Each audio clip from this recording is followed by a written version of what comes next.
Lukisan bergetar. Jangan bertanya padaku, si anak durhaka mengenai ibu. Perempuan yang disapa dengan sepenuh keagungan jiwa, pemujaan, permohonan doa dan restu. Aku tak mau mengenal ibu. Aku telah dititipkan ibu pada saudara sepupunya, perempuan bawel yang mempekerjakanku seperupa budak. Aku lari dari keluarga perempuan bawel itu dan menemukan duniaku sendiri. Bekerja, hingga membeli rumah tua yang kini kutempati. Aku terperanjat ketika datang ke rumahku seorang gadis dengan pandangannya berkaca-kaca. Ia mencari ibu kandungnya. Perempuan dalam lukisan di ruang tamuku dikatakan sebagai sosok ibu yang dicarinya. Ditatapnya lekat-lekat lukisan itu. Sebuah lukisan perempuan berbaju hijau lumut, berkain, duduk menyamping di kursi ukir. Lukisan itu telah dipakukan di dinding ruang tamu, barangkali setua bangunan ini. Tak kutemukan keterangan apapun mengenai lukisan itu, hingga datang seorang gadis yang bertanya, di mana perempuan dalam lukisan itu. Sama sekali aku tak mengerti di mana sekarang perempuan dalam lukisan itu tinggal. Apa peduliku dengan perempuan itu? Pada ibu yang melahirkanku ketika ia sakit dan meninggal dunia, tak kutengok sekejap pun. Ia dimakamkan tanpa kehadiranku. Dua adik perempuanku yang tak pernah disia-siakan ibu sepertiku berkali-kali menelponku. Tak kubalas. Lalu, apa artinya kini melacak seorang ibu dari sebuah lukisan? Lukisan itu telah menjadi satu dengan dinding. Semenjak rumah tua itu kubeli. Sama sekali aku tak terganggu dengan lukisan itu. Sampai datang seorang perempuan muda itu dari kota yang jauh. Ia mencari pemilik rumah, seorang ibu yang dilukis dan terpasang di dinding ruang tamu. Melacak wanita dalam lukisan yang melengkung, alisnya tergores lembut dengan sepasang mata memendam perhatian. Garis bibir dan dagu menampakkan kesepian yang panjang dan tertahan. Lukisan itu selalu bergetar pada saat angin berembus lewat pintu ruang tamu yang terbentang. Lukisan itu tepat berhadap-hadapan dengan pintu dan setiap saat angin menggetarkannya, perempuan dalam lukisan itu seperti bergerak dari bingkainya. Perempuan muda itu memandangi lukisan yang bergetar dengan mata yang berkejap. Sepasang mata yang penuh harap. Antarkan aku ke rumah ibu. Aku masih tergagap, merasa asing dengan permintaannya. Tak pernah aku mendatangi ibu, apalagi mencarinya. Hingga ibu jatuh sakit, terbaring koma lebih dari 10 hari, dan pada akhirnya meninggal di hari ke-11. Aku tak menengoknya. Telepon rumah berdering berkali-kali, tak berhenti berdering. Kututup kembali. Kubiarkan mereka dua adik perempuanku menelpon dan mencaci maki. Aku tak peduli. Maaf, aku tak bisa menemanimu. Kalau begitu, beri aku alamat ibu.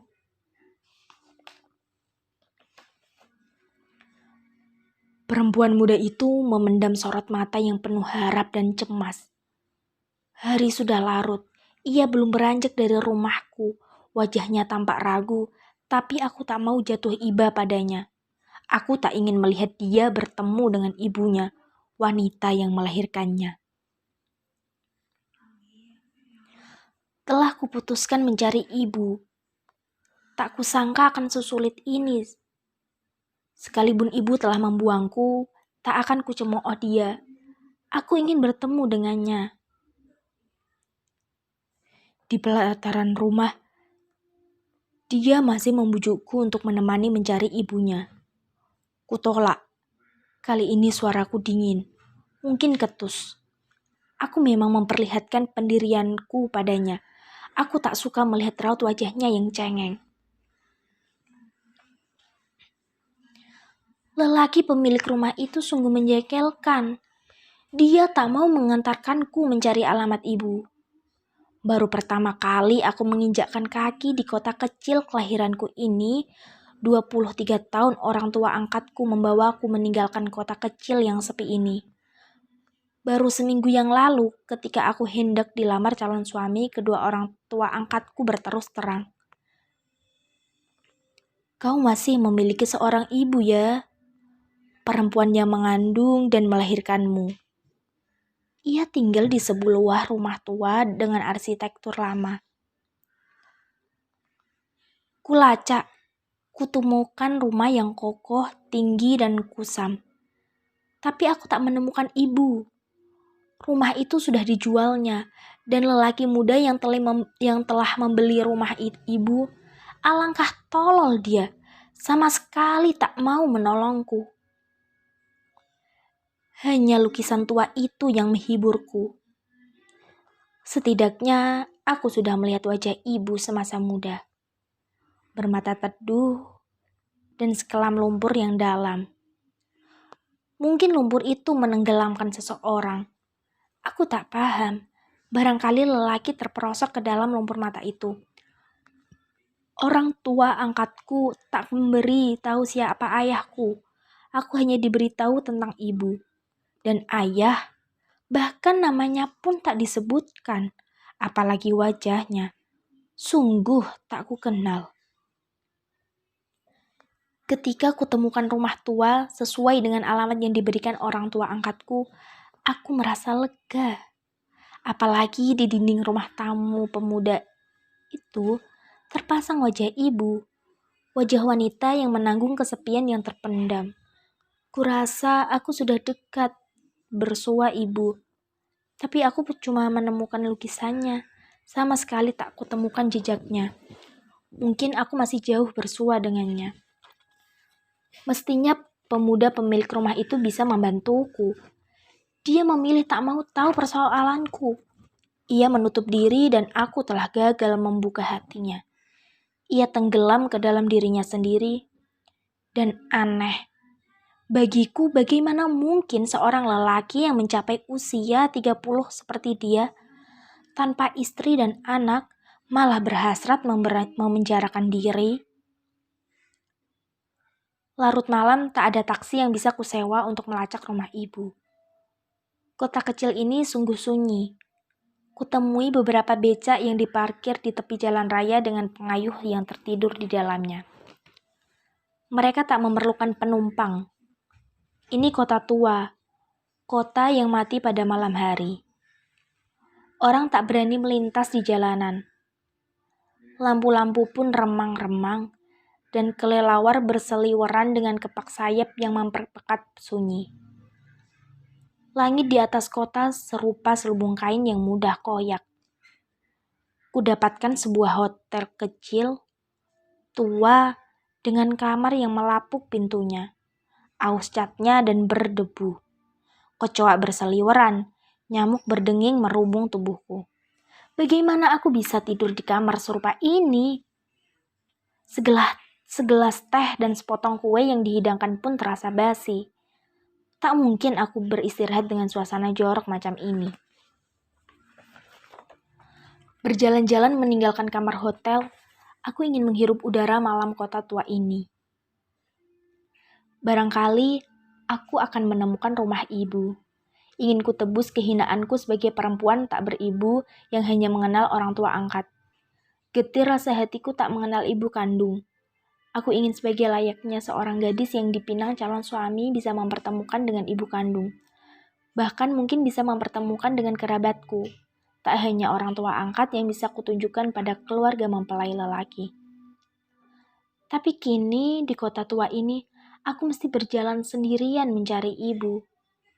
Kalaupun calon suamiku memutuskan untuk meninggalkanku, karena aku tak memiliki ibu kandung yang bisa kupertemukan dengannya, aku harus rela.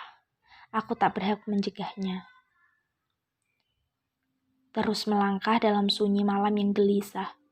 Sampailah aku di alun-alun di bawah pohon beringin di dekat penjual wedang ronde. Seorang lelaki tengah duduk mencangkung menikmati kesunyiannya. Aku merasa sangat mengenal lelaki itu. Memang betul, dialah pemilik rumah tua yang baru saja kutinggalkan. Duduk seorang diri, terperanjat sebentar menatapku. Kutemukan lelaki muda itu tengah menyendoki wedang ronde. Hati-hati, pelan sekali ia meletakkan minumannya seperti tak pernah mengenalku. Mungkin ia tak mau bertemu dengan siapapun. Lelaki itu terasing dan memilih jalan sunyi. Ia memang berpura-pura tak mengenalku. Sepasang matanya mengusir, menolak, bahkan memusuhiku. Aku masih berharap kau mau menemaniku mencari ibu, pintaku. Larut malam begini.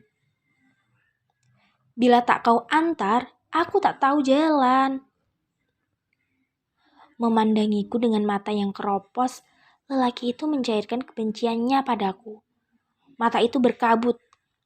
Aku menatapnya dengan hangat. Dan kabut dalam mata itu lenyap. Lama, lambat-lambat, matanya mulai bersahabat. Dia tak lagi menyembunyikan muka dariku. Kami berjalan bersama dalam samar cahaya bulan tanpa tegur sapa. Dia melangkah dengan suara kaki yang pasti. Tak seorang pun kami temui di jalan. Hanya anjing-anjing buduk yang mengais-ngais sampah sesekali melintas. Kami melangkah dalam diam, menyusur jalan lengang berkelok-kelok yang jauh dari jantung kota dan memasuki perkampungan. Langkah kakiku sudah penat ketika kami mencapai sebuah rumah yang diduga pemuda itu ditempati ibu. Tengah malam lewat, kami memasuki pelataran rumah tua dengan tembok mengelupas dan berlumut. Gelap. Ku sentuh pintunya berderit terbuka. Di dalam pun tak terlihat seseorang. Tanpa cahaya. Kelelawar terbang menerobos celah pintu. Laba-laba bergerak menggetarkan jaring-jaringnya. Dengan cahaya korek api kami menjelajahi seluruh ruangan. Rumah tua ini memang sudah ditinggalkan penghuninya. Debu, lumut, dan lembab udara menyesakkan dada. Aku berhenti lama di depan pintu sebuah kamar. Barangkali disinilah ibu tidur. Kupandangi dan kubayangkan ibu tergolek sendiri, tatapannya menerawang. Kalau ibu tengah terbaring di kamar ini, tentu aku akan menyempatkan diri bertanya. Kenapa ibu memberikanku pada orang lain?